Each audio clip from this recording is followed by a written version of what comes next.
Hello students, today we are going to discuss division and various properties of division and the terms used in division. So this is the first lecture of this division.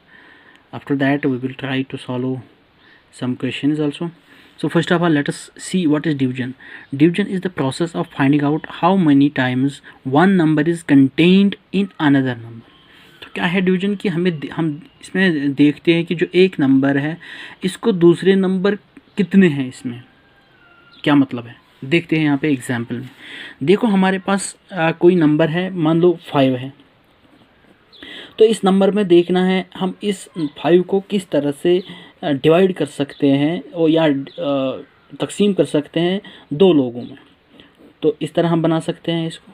पहली बात, अगर आपका question इस तरह है 5 divide 2, तो इसको कैसे हम बनाएंगे, इस तरह जो 2 है इसको बाहर रखेंगे और जो 5 है इसको इस बॉक्स के अंदर, हाफ बॉक्स के अंदर रखेंगे। तो फिर हमें क्या करना होता है, इस डिवाइड में जो ये 2 है इसी का टेबल पढ़ना होता है, ना कि इस 5 का। जब हम टेबल पढ़ेंगे यहाँ पे दो चीज़ों का ध्यान रखना है, जो टेबल है वो इक्वल होना चाहिए इस 5 में, जो इस 5 का जो अंदर है बॉक्स में, या इससे कम, इससे ज़्यादा कभी भी नहीं होना चाहिए। देखते हैं 2 1 2 2 2 और 4, 2 2 और 4 जो है ये 5 से कम है, तो हम क्या करेंगे, इसको 5 को माइनस करेंगे 1, तो आंसर नीचे क्या आएगा 1। देखो अगर हम इसका जो 2 का जो मल्टीपल है एक्सेस करेंगे 5 से, देखते हैं क्या हो जाएगा। 2 1 2, 2 2 और 4, 2 3 और 6, 2 3 और 6। अब देखिए यहाँ पे कभी भी हम 5 को 6 माइनस नहीं कर सकते हैं, क्योंकि जो रूल है सब्ट्रैक्शन का, ऊपर बड़ा नंबर होना चाहिए। So this will be wrong, you have to follow this procedure only. यहाँ पे 2 नंबर भी हो सकते हैं, 3 नंबर भी हो सकते हैं। अब यहाँ पे एक और सॉलिड एग्जांपल है जो मैंने अभी की थी, तो इसको देखेंगे। यहाँ पे 10 था, 10 को क्या करना है, डिवाइड करना है 2 में। तो हम क्या करेंगे, 10 को हमने अंदर लिखा है और 2 को बाहर लिखा है। तो हमने क्या किया, 2 का टेबल पढ़ा है, 2 5 और 10, और जब हमने 10 को 10 से माइनस किया, आंसर आ गया 0। तो इसका मतलब क्या हुआ कि हमारे पास 10 रुपीज़ थे जो 2 स्टूडेंट में तकसीम करने थे, तो उनको कितने आएगा, एक को 5 रुपीज़ आएगा। तो यहाँ पे देखेंगे 10 रुपीज़ है, स्टूडेंट ए को देना है और स्टूडेंट बी को देना है। तो हम देख सकते हैं कि एक स्टूडेंट को 5 रुपीज़ आएगा, दूसरे को 5 आएगा, और जब हम इनको दोनों का ऐड करेंगे तो वो इक्वल है 10, जो कि हमारे पास जितने रुपीज़ थे। तो इसके बाद हम कुछ यहाँ पे देखेंगे कि एक और एग्जांपल है, यहाँ पे जो टर्म्स यूज होते हैं इस सब्ट्रैक्शन में वो देखेंगे हम। देखो यहाँ पे 35 है, ये क्वेश्चन इस तरह है 35 डिवाइड बाई 5। इसका मतलब क्या है कि 35 ये हमारे पास रुपीज़ है, इनको डिवाइड करना है 5 लोगों में, और देखना है कि हर एक जो स्टूडेंट है या लोग है इनको कितना आएगा। हमने यहाँ पे सॉल्व किया है इसको, 5 7 और 35, 5 7 और 35 डायरेक्टली हमने किया, तो नीचे क्या आ गया 0। तो हम कह सकते हैं जो ऊपर आएगा इसको कहते हैं हम कोशेंट। तो हर एक स्टूडेंट को कितने रुपीज़ आएंगे, 7 रुपीज़ आएंगे। जो ऊपर नंबर बचता है हमारा आंसर, इसको कोशेंट कहते हैं। और जो अंदर बॉक्स में होता है, यानी जिसको हम डिवाइड करना है, यहाँ पे जो 35 था इसको कहते हैं डिविडेंड, ये आपको याद रखना है। और जो नीचे बचता है इसको कहते हैं रिमाइंडर। रिमाइंडर 0 भी होगा और रिमाइंडर कोई और भी नंबर होगा, 1 भी होगा, 2 भी होगा, 3 भी होगा, या कोई और भी नंबर होगा। तो जो यहाँ पे बचता है ये नंबर, इसको क्या कहते हैं हम, डिवाइज़र। डिवाइज़र क्यों, क्योंकि ये जो डिविडेंड है ये इसी को डिवाइड करना होता है। 35 रुपीज़ को डिवाइड करना है 5 स्टूडेंट में, और हर एक स्टूडेंट जो आंसर आएगा ऊपर, हर एक स्टूडेंट को कितने रुपीज़ आएंगे, 7 रुपीज़ आएंगे। तो अब हमें अगर इस ये जो क्वेश्चन है इसको अगर क्रॉस चेक करना है कि क्या ये क्वेश्चन ठीक है या गलत है, उसके लिए हमारे पास डिवीजन में एक फार्मूला है। फार्मूला क्या है, ये फार्मूला बहुत इंपॉर्टेंट है, आपको याद रखनी है। डिविडेंड, यानी डिविडेंड जो अंदर बचा है यहाँ पे जो 35, इसको डिविडेंड कहते हैं। ये हमेशा इक्वल होता है डिवाइज़र। डिवाइज़र जो यहाँ पे नंबर होता है इस साइड, यहाँ पे मैंने लिखा है। मल्टीपल कोशेंट, कोशेंट मीन्स हमेशा जो ऊपर लिखते हैं हम इसको कोशेंट लिखते हैं, या कभी कभी हम इस साइड भी लिखते हैं, इसको कोशेंट लिखते हैं, ये बोलते हैं। और प्लस क्या करना है, इसको रिमाइंडर। रिमाइंडर हमेशा याद रखना, जो नीचे होता है इसको रिमाइंडर बोलते हैं। यहाँ पे ये फार्मूला जो है ये हर एक डिवीजन क्वेश्चन जो होता है इसमें यूज़ होती है। इस फार्मूला से हम क्या चेक करते हैं कि क्या ये क्वेश्चन जो है हमने सही किया है या गलत किया है। अगर मान लो यही जो हमें ऊपर क्वेश्चन है इसको अब चेक करेंगे, देखेंगे ये हमने ठीक किया है नहीं किया, तो इस तरह करेंगे। जो डिविडेंड है, डिविडेंड कितना है इसमें 35, वेरी गुड। 35 जो है वो इक्वल है डिवाइज़र, डिवाइज़र कितना है 5, मल्टीपल क्या करना है इसको कोशेंट, कोशेंट कितना है 7, प्लस क्या करना है रिमाइंडर, रिमाइंडर है 0। तो यहाँ पे एक रूल याद रखना है आपने, जब ये फार्मूला ये इक्वेशन आपने बनाई है यहाँ पे याद रखना है, सबसे पहले यहाँ पे 2 ऑपरेशन है, पहले मल्टीपल ऑपरेशन और इसके बाद एडिशन ऑपरेशन, 2 ऑपरेशन यहाँ पे करने हैं हमें। तो यहाँ पे याद रखना है पहले हमें मल्टीपल ऑपरेशन को सॉल्व करना है, उसके बाद एडिशन, उसके बाद एडिशन, ये 2 चीज़ें आपको याद रखनी है यहाँ पे। अगर आपने गलत किया, पहले एडिशन किया फिर सब मल्टीप्लिकेशन किया, तो आंसर गलत हो जाएगा। देखो 35 is equal 5 multiple 7, 5 7 are 35, plus क्या करना है 0। तो जब भी हम किसी भी नंबर को 0 ऐड करते हैं तो नंबर इटसेल्फ आंसर आता है, ये यहाँ पे आपको याद रखना है। अगर 0 रिमाइंडर है तो आपकी मर्ज़ी है, आप पहले यहाँ पे एडिशन कर सकते हो, लेकिन अगर 0 नहीं है, यहाँ पे कोई और नंबर है, तब आपको ध्यान रखना है पहले मल्टीप्लिकेशन करना है और फिर एडिशन करना है।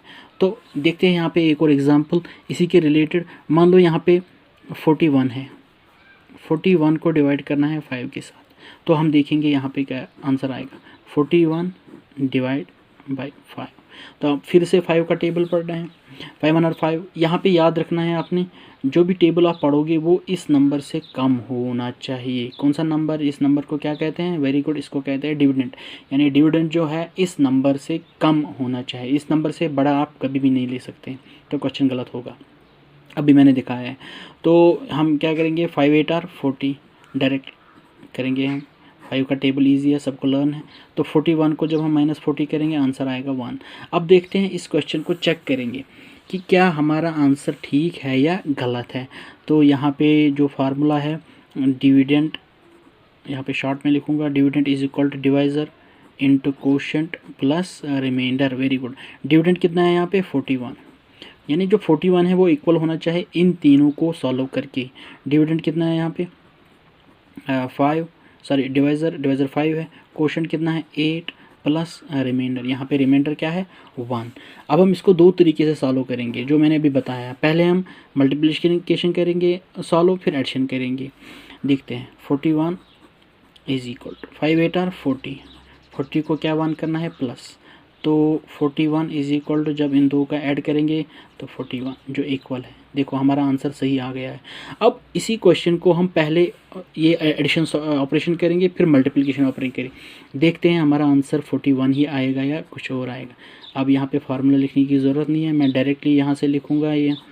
अब 45 मल्टीपल 8 प्लस 1, देखो 41 इज इक्वल टू, अगर हम पहले एडिशन ऑपरेशन करेंगे 8 प्लस 1 इज इक्वल टू 9, देखो। अब उसके बाद अब ये मल्टीपल का ऑप्शन 5 9 आर 40, जो बिल्कुल गलत है, जो सही नहीं है। तो इसका मतलब ये है कि ये रूल आपको फॉलो नहीं करना है, अपने खाली ये रूल फॉलो करना है। You have to remember this thing, this is very very important thing. Okay, so I hope you have understood this formula for the check of the division questions. Let us see some of the properties of this division. Okay, so पहली property क्या है कि जो division होता है इसको अगर हमें इक्वली डिवाइड करना है, मान लो हमारे पास 50 रुपीज़ है, इसको इक्वली डिवाइड करना है स्टूडेंट्स में। इक्वली कैसे इसको डिवाइड करेंगे, 2 तरीके से या 3 तरीके से। पहले ये कि हम हर एक स्टूडेंट को, जो स्टूडेंट ए है, student B, student C, student D, student E, 5 student है हमारे पास। इन 5 स्टूडेंट को हमें ये 50 रुपीज़ इक्वली देने हैं। तो हम क्या करेंगे, इस क्वेश्चन को इसको ऐसे करेंगे, ये है डिवीजन का मेथड। तो फिर हम 5 का टेबल पढ़ेंगे, 5 1 और 5 5 2 और 5 10 और 50 डायरेक्ट लिखेंगे हम यहाँ पे, तो नीचे क्या आएगा आंसर 0। तो हर एक स्टूडेंट को कितने कितने मिलेंगे 10 10, देखते हैं यहाँ पे, इसको मिलेंगे 10 रुपीज़, इसको मिलेंगे 10 रुपीज़, इसको मिलेंगे 10, इसको 10, और इसको 10, ये 5 स्टूडेंट हैं हमें यहाँ पे। तो अब हम चेक करेंगे कि जो हमें मनी उनको दिया है ये 50 है या ज़्यादा है। देखो यहाँ पे ऐड करेंगे 5 10 + 10 + 10 + 10, तो ये इक्वल है 50। इसको कहते हैं इक्वल डिवाइड, यानी इक्वली डिवाइड किया है हमने। 50 रुपीज़ थे हमारे पास, हमने 5 स्टूडेंट में इक्वली डिवाइड किया है। अगर हम इस इक्वली डिवीजन को हम रिपीटेड सब्ट्रैक्शन भी कहते हैं। क्या कहते हैं? Repeated subtraction. देखते हैं, मैं दिखाऊंगा कैसे। देखो हमारे पास जो 50 है इसको हमने पहले 10 माइनस किया है तो आंसर आया 40। उसके बाद फिर से 10 माइनस किया, आंसर आया 30। उसके बाद फिर 10 माइनस किया, आंसर आया 20। उसके बाद फिर 10 माइनस किया, आंसर आया 10। उसके बाद फिर 10 माइनस किया, आंसर आया 0। अब देखते हैं, ये स्टूडेंट 1 है, ये स्टूडेंट 2, ये स्टूडेंट 3, ये स्टूडेंट 4, ये स्टूडेंट 5, जो कि यहाँ पे मैंने एग्जांपल दी थी आपको। तो इस क्वेश्चन को हम अगर हम इक्वली डिवाइड करना है, इसको कहते हैं हम रिपीटेड सब्ट्रैक्शन आल्सो, यानी इक्वल जो नंबर है इक्वली इसको सब्ट्रैक्ट करना है उस नंबर के साथ। यानी यहाँ पे एग्जांपल में लिखा है मैंने 10, ठीक है। अब उसके बाद दूसरी प्रॉपर्टी है कि जो यहाँ पे हमने पढ़ी है, डिवाइडिंग ए नंबर बाय 1, जो मैंने यहाँ पे दिखाई भी आपको पहले ही जो हमारा ऑब्जेक्टिव था इस लेसन का। देखते हैं, जो रिपीटेड सब्ट्रैक्शन ये हमने पढ़ी है और इक्वल ग्रुपिंग भी पढ़ी है। डिवाइड एन नंबर बाय 1, यानी क्या है इस प्रॉपर्टी में क्या होता है। देखो जब भी कोई नंबर होता है, मान लो हमारा 10 है, इसको जब हम 10 करेंगे ये डिवाइड करेंगे 1, यानी डिवाइडिंग ए नंबर बाय 1। कोई भी नंबर है यहाँ पे, ये मान लो 50 है, मान लो 100 है, मान लो 1000 है, या कोई भी नंबर इससे बड़ा। तो जब भी हम किसी भी नंबर को डिवाइड 1 करेंगे तो आंसर वही नंबर आता है। ये आपको एग्ज़ाम में पूछे जाएंगे ये क्वेश्चन, आप डायरेक्टली आंसर लिखना। जो भी नंबर यहाँ पे हमारे पास है उसी को डायरेक्ट हम जब 1 के साथ डिवाइड करेंगे तो आंसर वही नंबर आता है, नंबर इटसेल्फ। तो इसका मतलब ये है कि any number divided by 1 gives the number itself as quotient. जो नंबर यहाँ पे आता है इसको क्वोशंट भी बोलते हैं, या आप डायरेक्टली आंसर भी बोलते हैं। देखते हैं कैसे। 1 है तो इसको डिवाइड करना है, ये 10 को डिवाइड करना है 1। ये मान लो ये एग्जांपल है, हमारे पास 10 चॉकलेट है। ये 10 चॉकलेट जो है ये एक स्टूडेंट को देने हैं, मान लो अबू बकर को देने हैं। अबू बकर को कितने चॉकलेट मिलेंगे? अबू बकर एक ही है क्लास में, तो इसको सारे चॉकलेट्स देने हैं।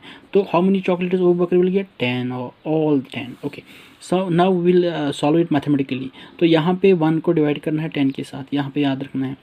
यहाँ पे 1 का टेबल पढ़ना है। 1 1 और 1 1 2 और 2 1 3 और 3 1 4 और 4 1 5 और 5 1 6 और 6 1 7 और 7 1 8 और 8 1 9 और 9 1 10 और 10। तो जो ऊपर बचा है जिसको मैंने अभी बोला है इसको क्वोशंट बोलते हैं।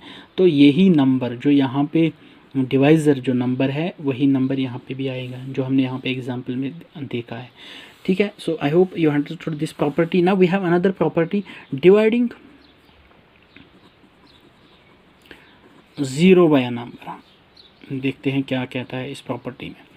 जो 0 है इसको डिवाइड करना है किसी भी नंबर के साथ। मान लो हमारे पास कोई चॉकलेट नहीं है, हमारे पास कोई चॉकलेट नहीं है, तो हमें ये कोई चॉकलेट नहीं है बॉक्स में, चॉकलेट बॉक्स में, तो हमें अबू बकर को देना है, हमें अबू बकर को देना। बताओ उसको कितने चॉकलेट देंगे हम? शाबाश, कोई भी नहीं, 0, क्योंकि हमारे पास कोई चॉकलेट ही नहीं था। उसको क्या देंगे हम? कुछ भी नहीं। मान लो हमारे पास 0 एप्पल है, इसको देने हैं 5 स्टूडेंट में, तो बताओ इन 5 स्टूडेंट को कितने आएंगे? कुछ भी नहीं आएगा, क्योंकि हमारे पास कुछ नहीं है, हमने उनको दिया ही नहीं कुछ, तो 0 आएगा आंसर। ठीक, this is second property. So if we try to solve this question mathematically we will solve like this. देखते हैं कि हमारे पास क्या है, 0 है, क्या है? 0 चॉकलेट है। ये हमें 10 स्टूडेंट में देने हैं, तो इनको कितना आएगा? 0 आएगा, कुछ भी नहीं आएगा, क्योंकि हमारे पास कुछ है ही नहीं। ठीक, okay. Now we have one more property which is when we have nothing to distribute among no one. क्या है ये प्रॉपर्टी? अगर हमें 0 है, ये हम किसी भी नंबर के साथ डिवाइड नहीं कर सकते हैं। क्या है एग्जांपल? फॉर एग्जांपल इस तरह हम कभी भी नहीं लिखेंगे 0 डिवाइड बाई 0। मतलब इसका मतलब क्या है? हमारे पास कोई चॉकलेट नहीं है और हमारे पास कोई नहीं है जिसको हम ये दे सकते हैं, तो क्या हम ये कर सकते हैं? नहीं कर सकते हैं। So this property is not valid. हम कह सकते हैं कि वी कैन नॉट, यहाँ पे याद रखना है, ये आप नोट्स भी ले सकते हो, कॉपी पे उतार भी सकते हो। We can not divide any number by zero, ये याद रखना है। This is very important from the exam point of view. So this question might be asked in the exam, you have to remember this thing. So कोई भी number हम zero divide, ये zero को हम डिवाइड नहीं कर सकते हैं। तो हमने क्या पढ़ा है, let us quickly revise it what we have learned in this lecture.